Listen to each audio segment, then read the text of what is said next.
Welcome aboard the Travel DJ Blend podcast.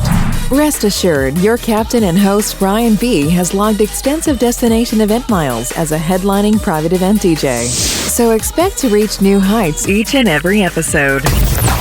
Your captain will cover everything from DJ tips and tricks, travel hacks, and entrepreneurial advice. Keep your seat in the upright position while we bring you interviews with industry pros, pop culture commentary, and of course, music recs. The perfect blend. The fasten seatbelt sign is on, as we will likely experience turbulence from knowledge nuggets and truth bombs being dropped regularly. You're going to need your tray table, as taking notes is optimal. Smoking is prohibited on this flight, but your mindset shift will be fire.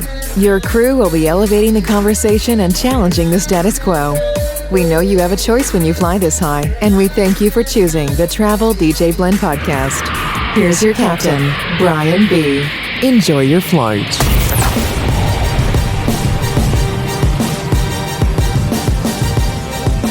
Well, hello, and thanks for joining me. I'm Brian B., the host of the Travel DJ Blend podcast. If this is your first time checking us out, can't thank you enough for doing so. To help you, let me preface this episode by saying that we cover three things on this podcast. That is 301 business strategies, one-of-a-kind music finds, and travel hacks. So on each episode, you can be guaranteed to hear us focus on one or multiple of those topic areas. And I'll also say that this is geared towards the creative entrepreneur with a heavy bent towards the private event DJ community. Now, I have to tell you, I am so excited about today's episode. Probably haven't been this excited in a while. It's something that I get asked about all the time, and that is selling. So I've entitled this episode Package versus Option versus One Solution Selling. And I think the goal of any educator or mentor is to find a way to put the cookies on the table where everybody can reach them. In other words, when you have a concept or something you're trying to convey, you want everybody to get it. You don't want to dumb it down so far that the people at the top go, yeah, I already know all of this. And you don't want to make it so unattainable for those that are trying to reach for the top,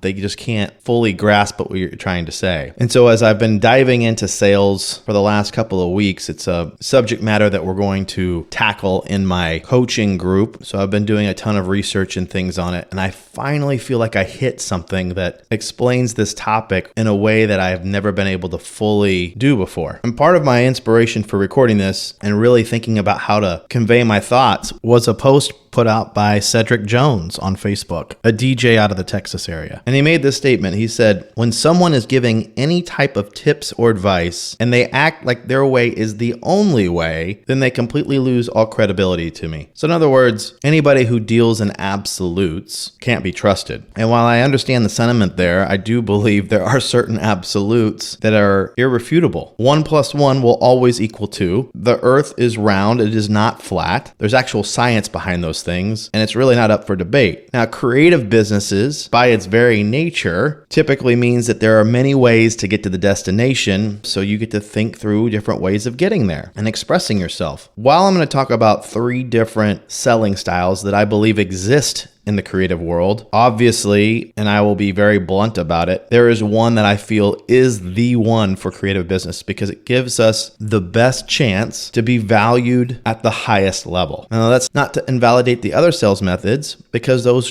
truly are out there. You can't say that they don't work when, especially in the package selling method, 90% of DJs are doing it. Clearly it's there, right? But do I believe it gives us the best chances, creatives, to gain the highest value? No. And I'll get more into that in a bit. So we're going to talk about today 3 distinct ways to sell your services that are out there. And if I am missing one, please let me know because I feel like I've covered them all here. And most likely it's a hybrid if there is anything else left that is under one of these major 3 headings. But before we start, on the first of the 3, here's a little word about one of our sponsors. Hey, private event DJs, are you still planning your clients' events with a Google Doc or a Spotify playlist? If so, let me help you out. Vibo is a music and event planning app for your clients that I've been using for years. Not only has it been a great perk in booking my services, but it's the only tool that has ever been mentioned in client reviews. Vibo saves you time. It syncs your music from your client's requests in seconds, and it integrates with your music software of choice. Now here's an exclusive offer for my podcast listeners. Save $10 off your first month subscription by entering the promo code DJBrianB when booking your free demo on Vibo's website. This one small change will level up your business. Visit ViboDJ.com, enter the promo code DJBrianB, and book your free demo today. All right, let's talk about the most popular selling style that is out there in the DJ space specifically, but I see it all the time in creative businesses, and that is package selling.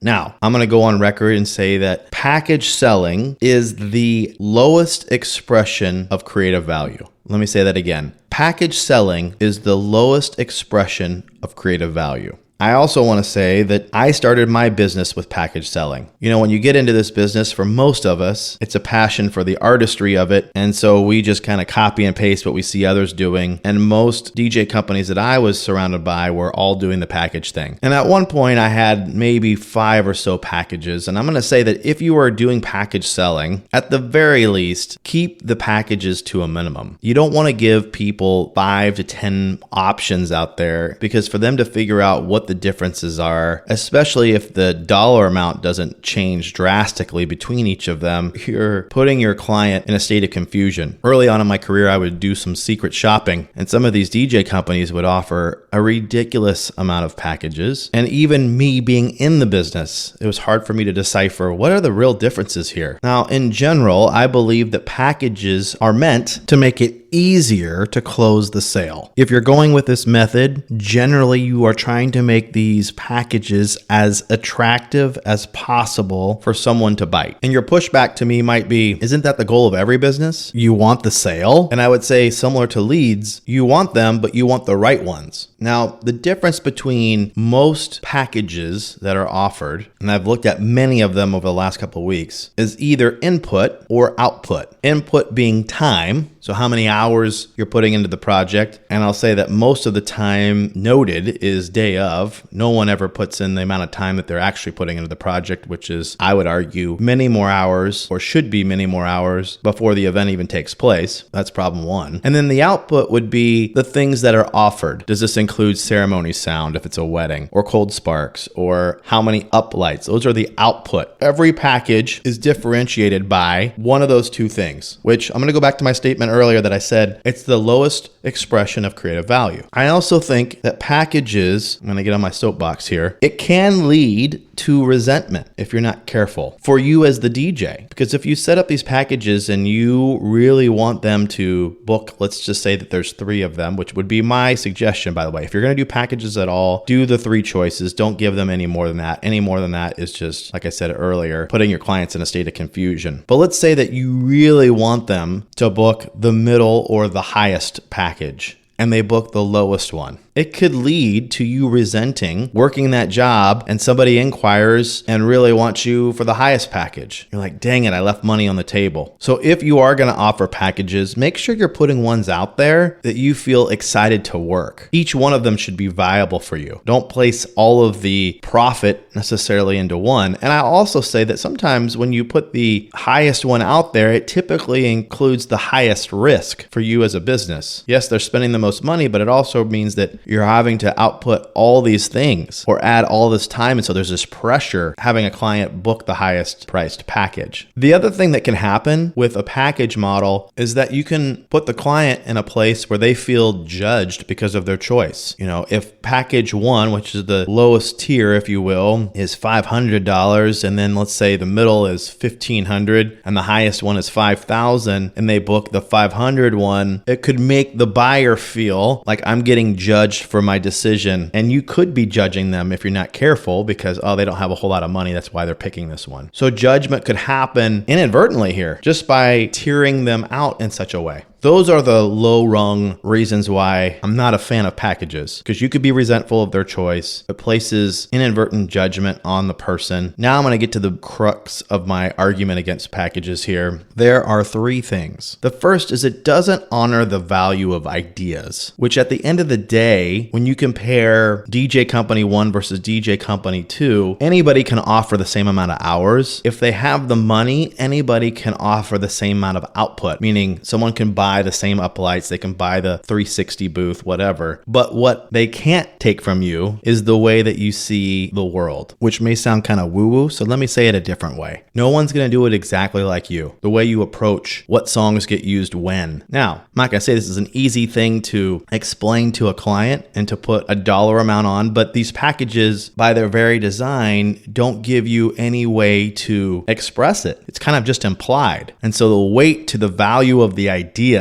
is limited if it's there at all, because all they see is the differentiators between input or output things. So the value of ideas isn't honored in packages, which is the differentiator. Number two, the objective is never noted in the package. In other words, if I book the highest package you offer, how does that differ in the lowest package you offer as it pertains to achieving the objective? Are you saying that we can produce the same objective with all three options? The savvy buyer is going to ask, why in the world would I purchase the package at the highest price point if I can get the same objective from the cheapest package option? Does that make sense? The objective is never notated of what each of these different package options get you from an objective standpoint. Let me try saying it this way. If I said that the objective of my DJ company is to pack your dance floor, are you saying you can pack my dance floor for option one at $500 where I don't have to spend $5,000 on the top end? If you can achieve that same result and I save $4,500, why would I even consider the high-end option or even the middle option for that matter?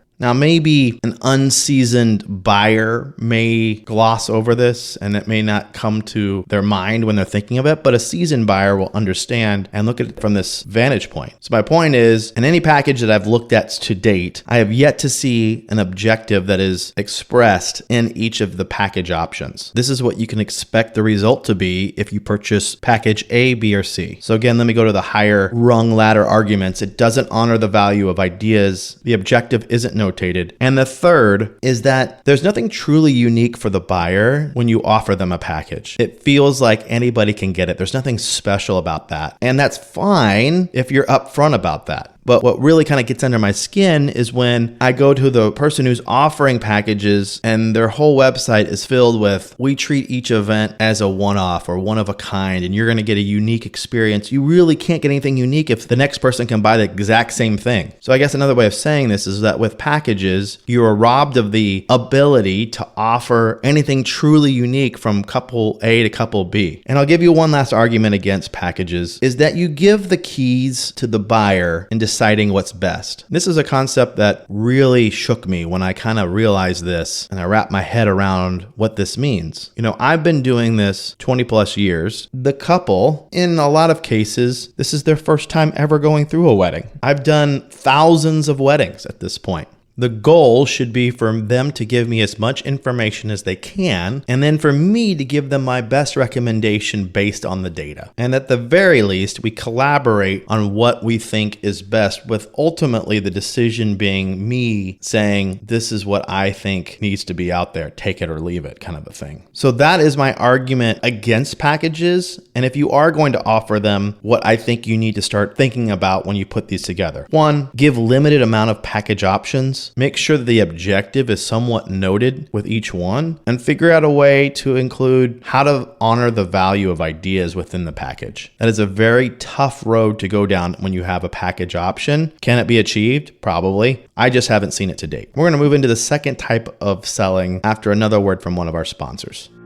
True confession time. In 2010, I had grown my performance team to 13 DJs, and we were about to hit 7 figures in revenue for the first time. In a small town, no less. 15 months later, we were down to 3 of those 13 DJs, and I was blaming everything and everyone. It took years for me to realize that it was my leadership, company culture, and ultimately me that were the problems. If only Brock Barton Lifestyle Leadership Coaching had been around. Lucky for you, it is available now. And to me, this is a game changer for our industry. After everything we have all experienced in the last few years, health and wellness has never been more important. And Brock Barton Lifestyle Leadership Coaching is tailor-made for our industry. Go to brockbarton.com, and for my podcast listeners, mention Brian B for a free 1-hour coaching session. You have to first lead yourself before you can lead others. This is a can't-miss opportunity.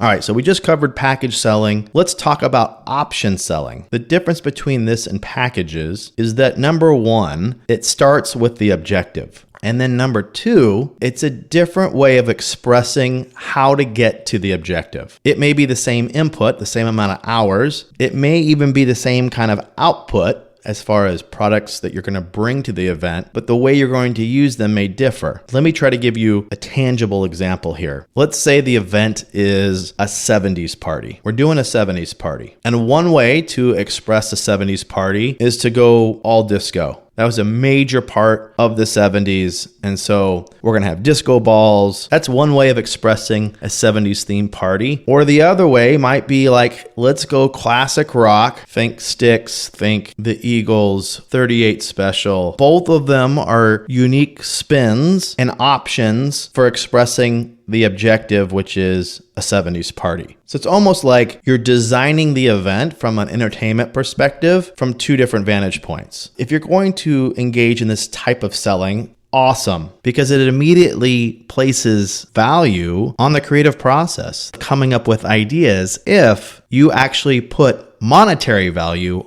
on the ideas themselves. Years ago, I had a chance to bid on a potential corporate job. It was a boating organization that was unveiling all of their newest boats that they were trying to sell. And they wanted a couple of different options for this unveiling. So one was this kind of upscale red carpet vibe. Another one was this nautical theme. And the mistake I made was not placing a value on the ideas that we were bringing to the table. In other words, I did all this work of pitching these 3 ideas, and this took a significant amount of time with my team kind of coming up with these ideas, going down there, making measurements, creating 3 distinct presentations to present to the client for them to pick from. And we loved all 3 of these different ideas. We thought all of them were awesome. No matter which one they picked, we were going to be excited to execute on them. Guess what? They didn't pick any of these. And so because we did it this way, we didn't get paid on it whatsoever. I was so disappointed. They ended up trying to take one of our ideas and do it themselves. Me being a novice at that time in sales, I even sent them the pitch deck so they could clearly snag all of the things that we had thought of. They tried to do this in-house. It was executed poorly. And what I should have done, and what I would encourage you to do if you're going to do this option selling, is come up with a number, and it should be a substantial number for the value of the ideas that you're bringing to the table. As the salesperson, you should say, no problem doing that. The amount of time required to put this into action to develop a deck that gets us started would be $1,000 per idea. This is just a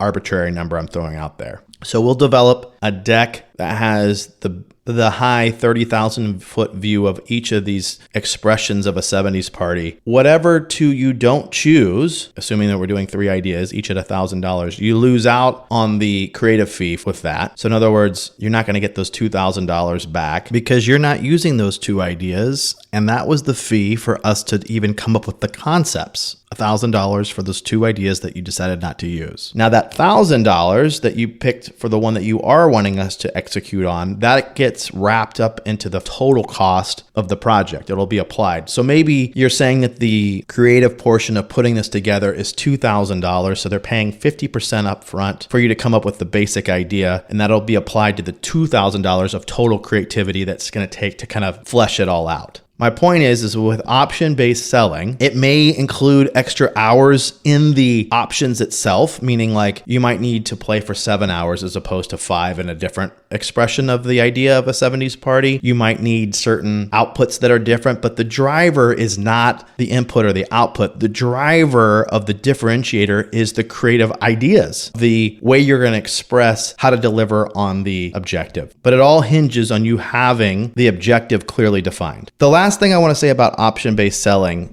is that clearly this isn't packaged in the sense that anyone can buy this off the shelf. When you do option-based selling, it's custom to the objective at hand. While you may not be able to do as much volume, you could absolutely make more money with option-based selling and do less because you can place the value on the ideas themselves, less on the output side of things and the input side of things, and more on the value of ideas, which leads to typically better work and stuff that you're super excited to work on. We're going to move on to the third type of selling after one more word about one of our sponsors. Hey DJs, real quick, Brian B here with a tip. One of the hottest DJ music pools right now is Heavy Hits. Are you familiar with it? You need to be.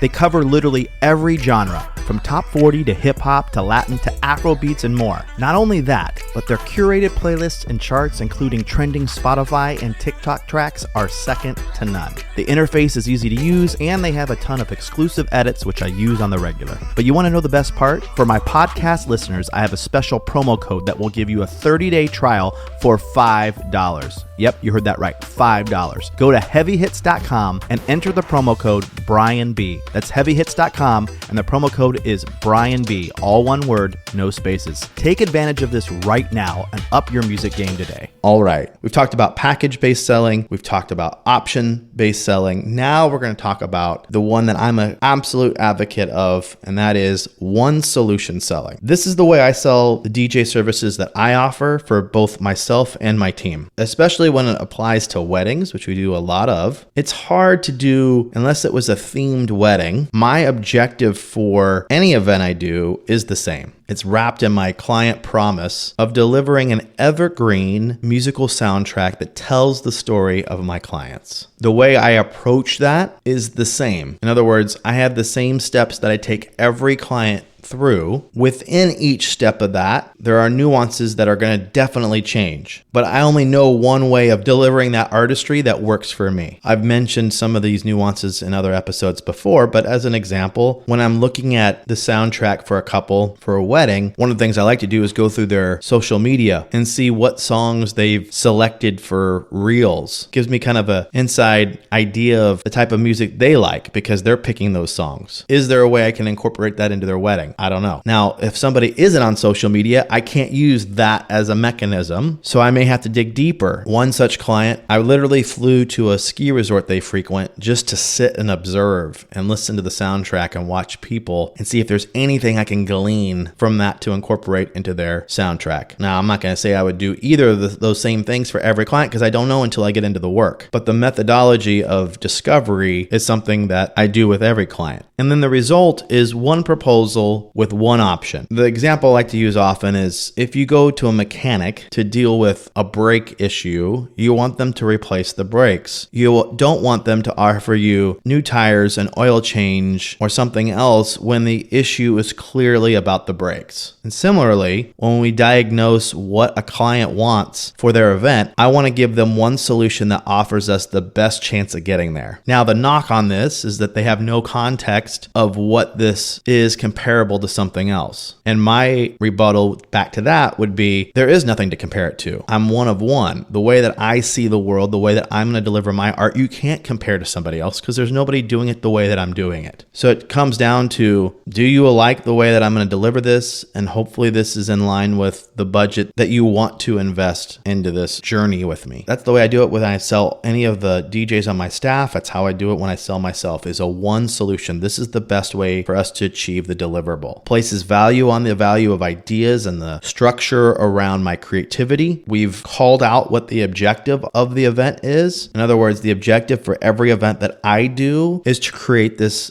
evergreen soundtrack with their story. That is the deliverable that I'm always going to achieve. And the cool part about that objective, if you're going to call one out, is that it has no external factors that would deter me from hitting it. So when you're coming up with your objective, especially if it's something that you want your company to be known for, you want to make sure that there are no external factors that could take away from you achieving it. Let me ground this a bit. I've said this before. If the objective was, I'm going to guarantee, or as my client promised, to pack your dance floor, there may be things that could get in the way of that. A dull crowd, a dry wedding, the weather. In the South, a lot of people get married around the fall because it's beautiful weather, but that's also football season. So if their team's game is on, everybody could be crowded around the TV for the game, especially if they're ranked in the South. Most football teams are. All of those things could affect you hitting your client promise of packing the dance floor. Whereas with mine, I've come up with something that doesn't have any external factors that could prevent me from achieving the objective. Hopefully this makes sense. Again, my goal with this was to put the cookies on the table where everybody could reach them, understand the different methods that are out there. And I unashamedly endorse the one solution selling method. It is the highest expression of creative value, in my opinion. It's work that I enjoy doing because I have not only an objective, a deliverable, but also a process around that I fully embrace. And I know that the clients that are on that journey with me want to be there. I wake up every day excited to go on that journey with the clients that have signed on with me.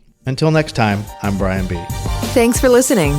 You can find this podcast on multiple platforms: Apple Podcasts, Spotify, and Stitcher. If you have a topic you'd like covered, DM us on Instagram at The Travel DJ Blend. We'd appreciate you sharing the love with a comment or a share on our social media posts for this episode. And if you are really digging the content, help us with the algorithms by leaving a review on any of the platforms we just mentioned. Until our next time together, this is the Travel DJ Blend Podcast.